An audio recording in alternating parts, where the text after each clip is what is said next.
Welcome to the show, Carl. How you doing, my man? You doing okay? How are you? How are you? I am doing well. Carl, let me pull up your info. Carl, I'm glad you could join me because there is information coming out that I am fascinated by that I want to get your take on. So Carl Jha, he is host of Silk and Steel podcast focused on China's surrounding regions and their history, culture, and politics. You can follow him on Twitter at Carl Jha. You can follow his podcast on Twitter at Steel Silk, letter N. And you can support their podcast on patreon.com, Silk and Steel. Carl, we are looking, from my point of view, at the context of the world changing on its axis. And what I mean by that is that in the same way that Ukraine wasn't really about Ukraine, Iran is not really about nuclear weapons, even though they're using that as a stalking horse every bit as much as George Bush did. I strongly suspect that what's going on here is A, they want to take them out for Israel. B, they want to be able to establish a dominant position in the Middle East without any kind of competition. C, they know that Iran is instrumental to the security of Russia and China, and that there's a relationship between both, particularly China, in response to energy. And so when I saw this, where is it? Right here. When I saw military armaments coming from China, they pointed out that China turned off its transponder as it got close to Iran, effectively dropping off a delivery for assistance. It made all the sense in the world.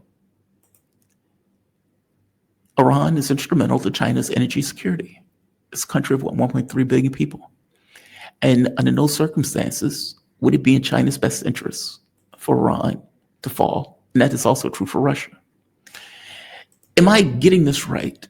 That ultimately a lot of this is not entirely related to Iran, even though it is, but it's also seen as maybe they think Iran is the weak link in BRICS.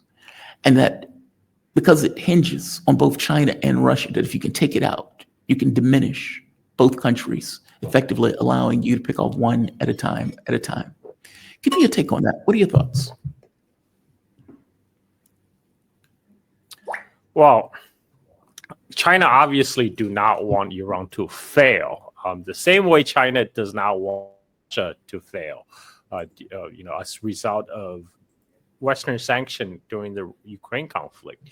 Right now there's a lot of people who are, like screaming at China. It's like, why is China not stepping in? Okay, first of all, right? I don't think Iran even asked for help yet from China. I think Iran got this right now. I mean, if it's just Iran and Israel, Iran can deal with Israel. As we saw, Iranian missiles are already penetrating Israeli air defense. Now what we saw is actually the stocks of Israeli both Iron Dome and the U.S. provided that system. They're running out of interceptor missiles because we're seeing more and more hits from Iranian missiles. And like I said before, there's no defense system that can be overwhelmed with a great number of missiles. And right now, the more Iron Dome or THAAD system they shoot, the less missiles they have.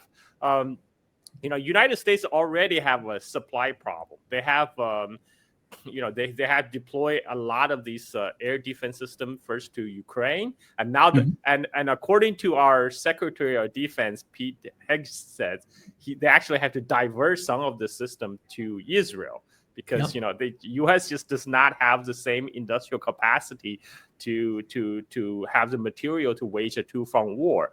And I even saw some liberals on the Twitter screaming, it's like, oh, why are we wasting those THAAD system? Those precious interceptor missiles could save our aircraft carrier in a conflict against China.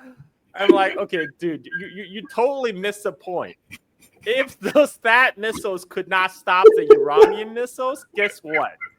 China have better missiles, more advanced missiles, and they have magnitude more missiles. Yes. China is making anti-ship ballistic missiles in an automated lights-off factory that's run by robots. They can make them 24/7 rolling off the assembly line. So, I mean, the fact is, from the experience, what we saw right now, the Iranian attack on Tel Aviv, Yeah. that means the U.S. Navy aircraft carrier group are toast. They're toast. There's no defense against a ballistic missile attack because even if only 30% of the missiles makes through the missile shield, those aircraft carriers are toast. Right. Yeah. And the fact those U.S. Ships, capital ships, their missiles are outranged by the Chinese ballistic missiles based in China. Okay, so that's number one. Number two, Iran is perfectly, they can handle Israel. This is why Israel is screaming at U.S. like, please, you gotta help us. You gotta join it. You have to deal with Iran because Israel does not have the capability and the capacity to deal with Iran on their own. This is the critical test for Trump's presidency right now. Whether Trump will do as Netanyahu asked him to do. I mean, so far we have seen U.S. has been complicit in the Israeli first strike against Iran. They basically according to Israeli media at least, U.S. basically collaborated with Israel to lull Iranian to think, oh, we're actually in a peace negotiation. We're actually trying to work out a deal while the Iranian have their defenses down. Israel launches attack. Now, Trump is saying, oh, I just want the Iranian to come to the deal. Look, Israel literally killed all the negotiators. They took out all the Iranian the deal makers. Israel does not want any kind of deal. They just want war, and they want United States to participate in it. Yep. And so what's going to happen in the next 48 hours is crucial. Is whether U.S. will join in this attack. Now, there's a couple constraints on the U.S. too. I mean, I understand this is why some of these people, the pro-resistance people, are screaming at China and Russia. It's like, why are you not helping Iran more? Because they think once the U.S. join in, you'll be game over. Like Iran will collapse. No. Look. See, I don't think that. Yeah, go ahead. Because I don't think that either. Iran is not Syria. Iran is not Iraq. Right. And even to carry out the Iraq war, United States has spent months building up the logistics in Middle East to host the hardware and the 250,000 troops they needed. Right. Like right now, U.S. simply don't have that kind of troop strength in the Middle East.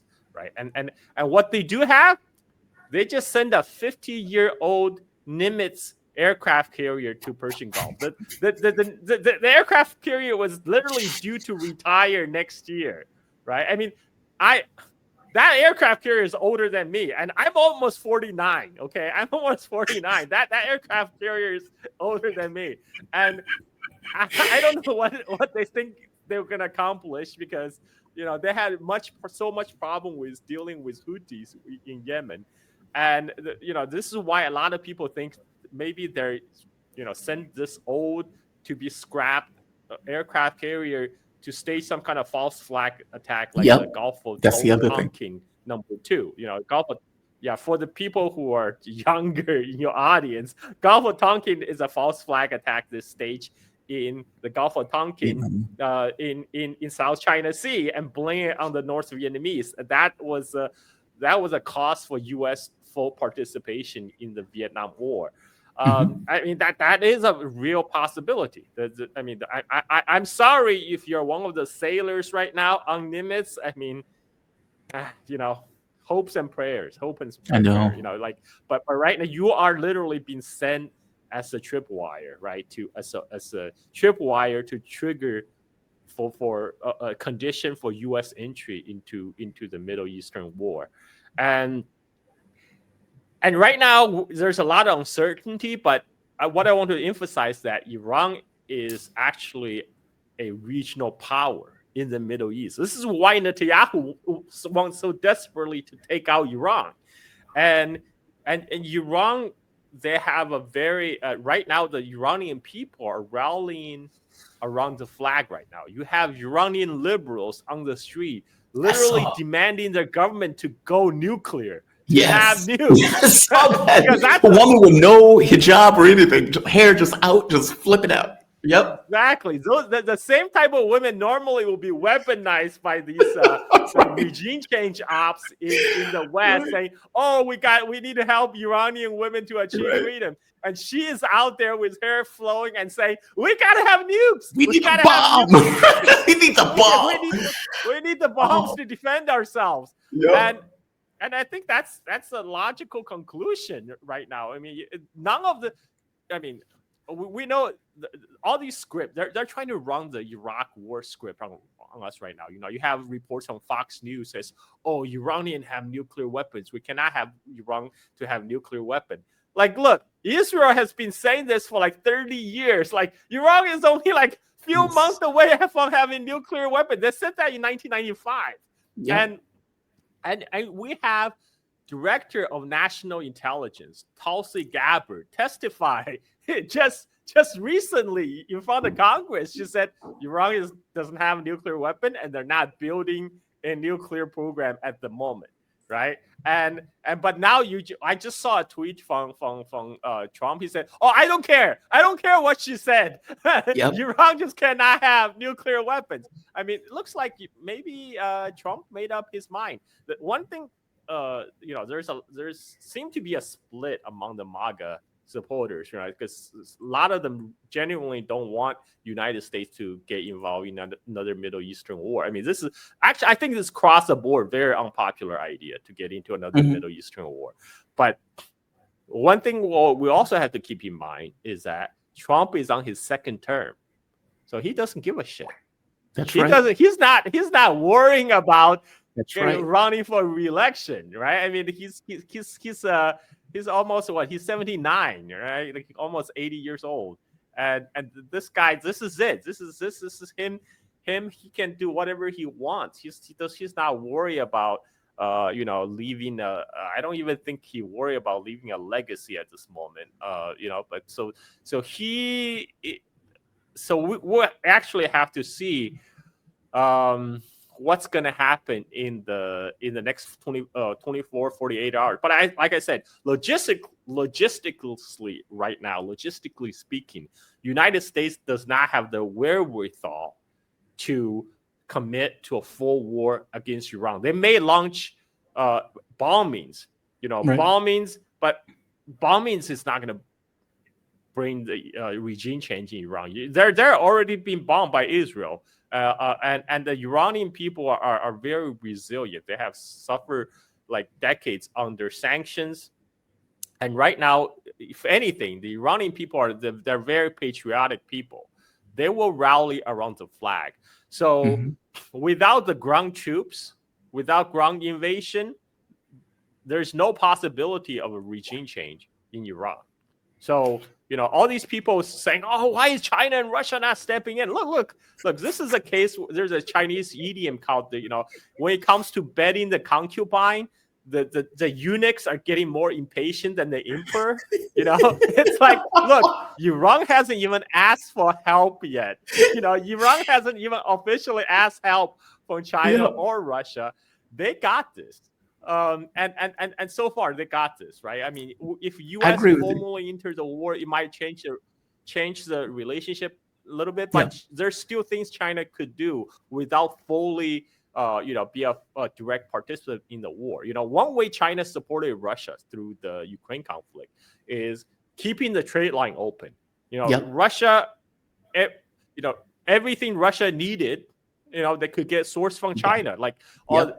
the chip. You know, all these Western newspapers said, "Oh, like Russia, they're running out of semiconductors. They have to get the chips on the It's like, no, they refrigerator." weren't. That's nonsense. They could Yeah. get those They could get those chips from China. You know, China has no problem manufacturing those chips. You know, you know, the American sanction on Chinese semiconductors. This only, you know, it affects the most cutting edge, like 3 nanometer chips, right? But China can right now can manufacture 20 nanometer chips no problem on its own. Yeah. And guess what? You don't need 3 nanometer chips to go into missiles. You only need missiles. You only need 3 nanometers chips to go into your iPhone because you want it as small as possible so you can carry the phone around. But when you have a big ass missile, space is not the problem. So yeah, your missiles don't need 3 nanometer chips. And for that, China can provide Russia. And we saw that, recently I saw an interview with a Russian drone operator. He basically said, we source all our parts from China. We source our chips from China. We have no problem getting those. So in that case, this is what China could provide to Iran. And remember, China just recently optimized their rail link with Iran. So they can ship all these material over land that's outside the reach of U.S. Navy, right? The rail to Iran, it goes from China through Central Asia to Kazakhstan, to Uzbekistan, to Turkmenistan, and to Iran. And guess what? Xi Jinping is just visited Kazakhstan. He got a red carpet welcome in Kazakhstan, right? I mean, I think the Central Asia, they're pretty much on board with China, right? Their neighbor is China and Russia, and the thing is, there's another area where China can help. Remember we talk about tariff war, and China, one of the trump card China will is their shipment of rare earth minerals, the critical minerals. That made Trump really uncomfortable. It was like saying, China was restricting rare earth and all that. So after the agreement in London, China granted export licenses to a couple United States car makers for rare earth and rare earth magnets from China. But China never took away the ban on U.S. defense industry. So Lockheed Martin, which makes F-35, guess what? They're not still not getting those magnets or rare earth. And right now, every American company, if they want to get rare earth from China, they have to write an application to the Chinese Commerce Ministry to get it approved. Please, right give now, me Chinese rare earth Commerce minerals. Ministry said Oh, wow. we approve the sale to these specific U.S. car makers, right? So because we don't want them to go bankrupt, we don't want to cripple you economically. But they said nothing about supplying Lockheed Martin, all these the magnets they need in their missiles, and we know they have been their stockpiles of missiles have been dwindling because Pentagon said so. They have been used up in Ukraine and Israel, and the United States is not be able to replenish them right now because China is not ready to resume Sumerian supply to United States. And so this is another thing where China could help by continually restricting rare earth shipment to U.S. defense industries. And in the meanwhile, there was actually a report from Wall Street Journals that this happened several days before the Israeli attack that said Iran has been purchasing tons of materials for making ballistic missiles from China, right? So whatever Iran needed to make more missiles, they probably already have it, and they probably already received it, and I'm sure China will happy to continue to provide them, and rail this via the overland links, and so this is one area where Iran does have advantage because each interceptor missiles of the U.S. THAAD system costs $12 to $13 million. And they fire them things off like hotcakes. Yeah. And each THAAD battery, which composed of the launcher, the radar system, everything, each THAAD battery costs $1 billion with a B. So when I saw people, it's like, oh, why can't we crank up more production? I'm like, okay, well, good luck with that. First of all, you're not going to get any more rare earth shipment from China, and second of all, those things cost a buttload, and those this is another reason. Iran was basically they sent several waves of attack against Israel. Yes. And they first sent their old missiles, all these missiles that have been sitting in their arsenal for 20, 30 years. They're sending the older missile first to deplete all these interceptor missiles. And now they're sending a mixture of older missiles and advanced missiles to confuse the Israeli air defense system. This is why we're seeing more and more hits. And now it's obvious they're starting to run out of these interceptor missiles, and we don't really know the supply situation, how fast the United States can replenish them. But the fact is, Israel right now is letting those Iranian missile hit downtown Tel Aviv, and you saw that one Iranian missile literally turned the light off in Haifa. So that's gonna continue. Guess what? Iran still have more missiles coming, and you're gonna only have the Israeli Iron Dome system and the U.S. THAAD system will become more and more ineffective as you're running out of interceptors. And so, as long as U.S. don't enter the war directly, Iran has the upper hand. Iran well, that's the question. That is the question, right? Okay. Because we don't know the answer to that. Yeah, because we don't know the answer. Well, I mean, Donald Trump is signaling that he is. I mean, if you look at the all of the armaments that were moving to the Middle East, all of the cargo planes apparently for refueling in the air, it looks like they're prepping for something. And if you think about it, Israel's taking an L. Like, they are being militarily defeated before our eyes. And Iran just with complete confidence, all right, next wave starts tomorrow. Like, this is like just as workmen going to work. All right, and they're doing this in the daytime now. So this is like just constant barrage of missiles that are just flying in and hitting. They just hit Mossad headquarters. They just hit it. They just hit a cargo, not a cargo thing, a warehouse that, of course, Israelis are like, oh my God, that's a civilian target. Okay, well, Israel just hit a media organization. Like, this is just nonsense, right? So obviously, in a war of attrition, you're absolutely right. They can't keep this up. They just can't. And so Trump is going to have to make a choice. They're begging him to get involved. Netanyahu is like, oh, they're trying to kill Trump. Oh, they're going to pass a missile off to the Houthis. And to your point, just so the audience would know exactly what we're talking about the Tulsi Gabbard thing, I showed that clip for the last couple of days. This is Donald Trump asked, hey, your DNI, Tulsi Gabbard, said that Iran wasn't making a missile. What do you have to say about that, Trump? But how close do you personally think that they were to getting one? Because Tulsi Gabbard testified that the intelligence community said Iran wasn't building a nuclear weapon. I don't care what she said. I think they were very close to having it. I don't care what she said. I don't care what she said. Who cares what Tulsi Gabbard says? She's just my DNI. Ain't that amazing? Ain't that amazing? This is so ludicrous of a harebrained scheme that many guests that would come on my show would say, there's no way Trump is going to be okay with this. And I would say, these people are not rational. They're ideologues, and they will be stupid enough to attack Iran. And lo and behold, they ran into a buzzsaw. And now Trump, who has already depleted himself in Ukraine, is overextended now because Europe is too weak to really do anything. So all of them are dependent upon the United States for weapons and for air defense and everything else. He's pulling it from Ukraine to give it to Israel, which means Ukraine has been, I don't know if you've seen Ukraine recently for the last few days, they have been getting toasted. And the media in the US hasn't paid attention, just hadn't cared.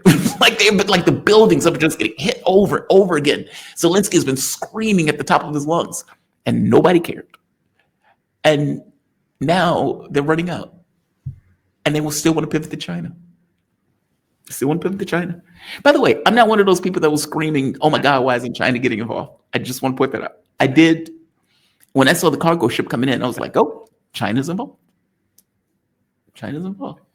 Where do you think this goes from here? Chinese Foreign Minister Wang Yi had a call with the Iranian Foreign Minister, and China made his position very clear. He said China support China explicitly condemns Israel's violation of Iran's sovereignty, security, and territorial integrity. I'm reading the readout right now. Firmly oppose reckless attack targeting Iranian officials and causing civilian casualty.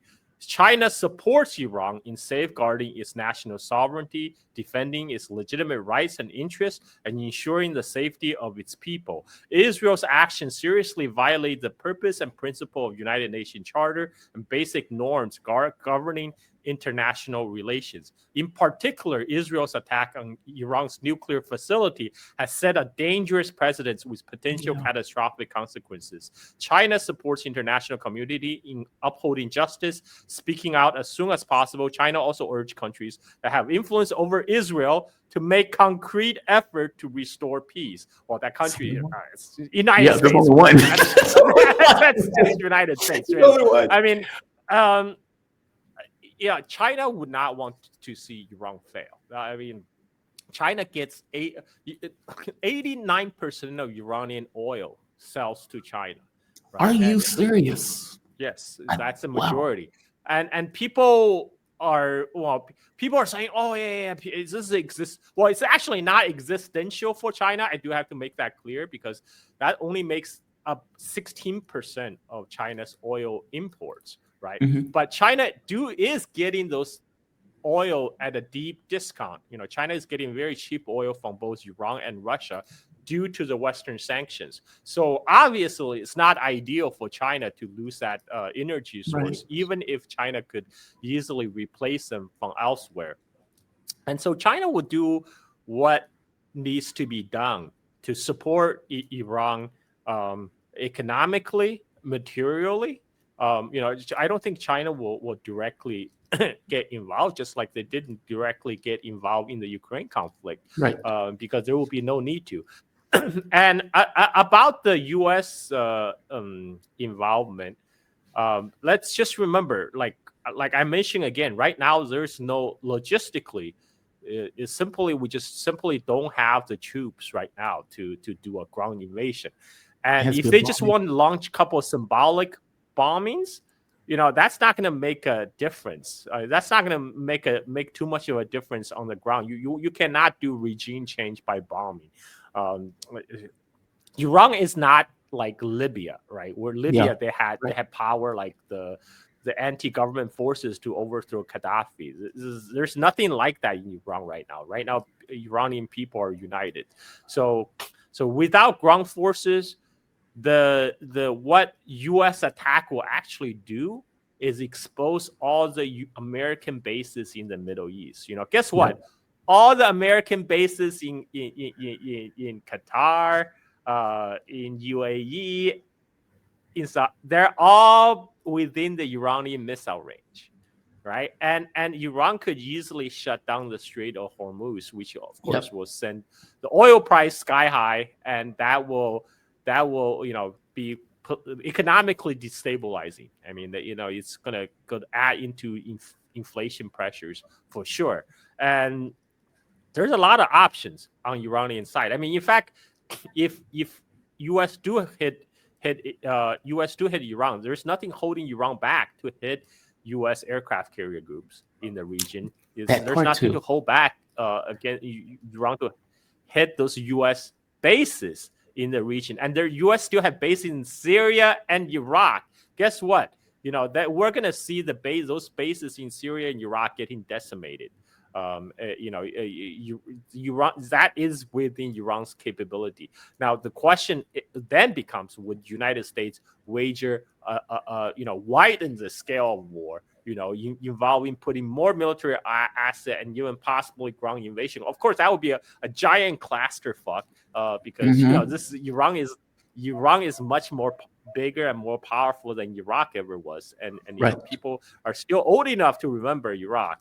And you'll be immensely unpopular. So we're gonna have to see how much Trump is willing to stake his presidency on this that point, is the question. on this war. Carl, that is the question. I don't have an answer to that question. I mean, my thought is he goes in, he attacks militarily. I don't know if he lets his rogue well, it's not a rogue actor. I don't know if he lets his proxy fail miserably in the light of day this way. God, man, what is going to happen to the weapon stocks? Like Patriots? Who the hell wants that? Like the Arrow system, the Iron Dome, like who the hell wants to buy that after seeing them get militarily defeated in this way? Looking at the Chinese equipment that these guys were having in Pakistan and seeing what they were able to do in India, I that's amazing to me. But I guess my point is, look at what he, Yemeni were able to do. yeah, Iranians will have much more advanced missiles than Yemenis, and they will be fighting also like in our home turf. You know, mhm. and they, you know, what happens? What happens when that U.S. aircraft carrier group get wiped out in a missile attack? You That's know, the cat or the what I bomber. mean, like that. And guess what? You know that if Iranian missiles can take out U.S. aircraft carrier group, what does that say about their U.S. Chinese, Navy's yeah, chances against China? yeah. Yeah, Or what is he willing to risk bomber getting knocked out the sky? I mean, that bomber is going to have to get close to Iran in order to do the bombing raid that he is talking about. Is he really going to go in Iranian airspace when several F-35s have already been taken out of the air? Like, I don't know if these people are thinking about that. Like, have you seen some of the harebrained comments that have been coming out of people in the U.S. on social media? They've been like, yeah, we have to support Israel. We have to, bomb Iran. We have to do regime change. We have to do all of this stuff. And none of them are taking in the real consequences of, you understand that those aircraft carriers are 1980s weapon platform, that drones and missiles can knock that shit out of the water. They don't seem to get it. Like they seem to be so like in this blissful state of American power can do anything that it doesn't really take into account real world reality. It's weird. it's like everybody's showing their ass right now on Twitter, and like you can tell who are getting paid by the Apex or the by the Israel lobby, who is on the take, right? I mean, like, because this is the war against Iran is deeply unpopular with average American, like real people, Right. like you know, this is very deeply the people who are saying I stand with Israel. You know, either they're probably on the Epstein list, Epstein's list, or they're getting a nice chunk of change from APAC, right? You know, that's what they're saying These about Trump, are, right? you It's know, like, how many videos do they have of Trump from Epstein? They keep saying it. well, I don't think that would give a tank Trump's ratings, but I think what the war would a war against Iran would actually tank his approval ratings, because there's no this is very very unpopular war. I don't have a sense of anyone who is not among those talking head class that actually want to go to die for Israel. I know nobody who wants to die for Israel. Well, MAGA, I don't believe that the cultists that's in MAGA are going to abandon Trump in mass. I think maybe 5%. The Marjorie Taylor Greens, the Thomas Masseys. Hell, he even attacked Tucker Carlson. Tucker Carlson is like, dude, your presidency is going to go up in smoke if you do this. And he's like, that goofball needs to stop, running his mouth. It's like, okay. And then Trump is screaming about a nuclear weapon. He didn't even have sense enough to come up with a different model than Bush. Like, we've run the script before, right? Weapons of mass destruction in Iraq, weapons of mass destruction in Iran. And what makes it even worse is the fact that his own person in his own government said it's not true. That is just absurd on top of absurd. What do you think happens here? If you had to prognosticate, and no money is at stake, nothing, but if you had to make a guess on whether or not Trump is bluffing, or whether or not it's very possible. I think right now, Trump, he's being a very egotistic guy, right? He's just probably kind of really annoyed that his decision has been questioned by people like Tucker Carlson, who has been, one of his biggest supporters. So I think he's just annoyed right now.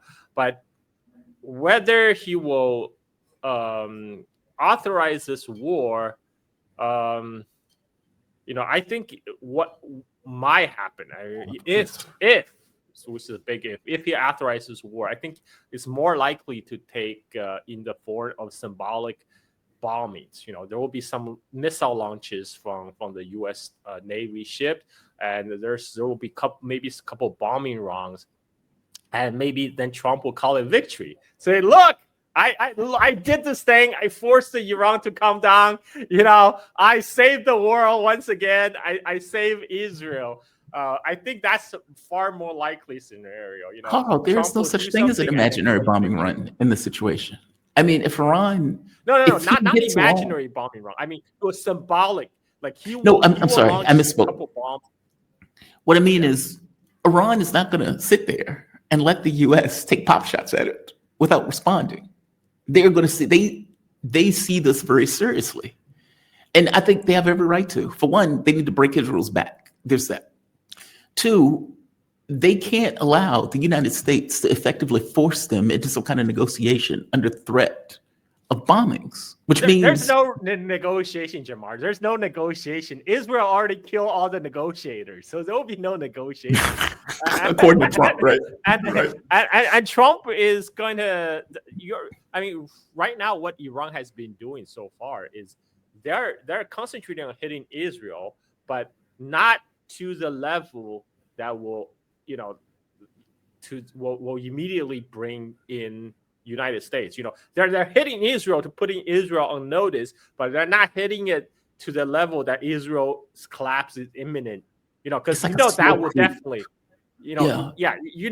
is United States would not allow Israel to collapse. It will definitely step in. So far, I think Iran has doing a very calibrated campaign. They're making sure they're hitting Israel, making sure Israel is taking the pain, but not to the point it will break Israel completely, so it will trigger the U.S. entrance. But this is the thing. Trump is unpredictable, right? Trump is unpredictable. Right. He might just do it for the heck of it, and and maybe to his loyalty to we do know like his donor. Trump's biggest donor is the owner of Las Vegas band. Yes. She's Adelson is the biggest Trump founder. Maybe out of loyalty, who knows? Like he just did it. You know what? I'll do a favor for you. You did a favor for me, give me all this money for campaigning. I'll do a favor for you. I'll launch a couple bombs in Iran's direction. And I don't think Trump necessarily will think through the consequences of his actions. The Iranian escalation. There's a lot of hubris also among the U.S. ruling class. Yes. The fact that they at one point they thought they could fight a 3-front war, against China, Iran, and Russia. It kind of tell you about their overinflated sense of importance. And so I think it's gonna be I think if the U.S. enter the war, the U.S. empire will end. That's my crystal ball. I'm just gonna put it out there. I think if United States enter this war, the U.S. empire will end because everybody will see the so-called vaunted U.S. military prowess is actually all smoke and mirrors.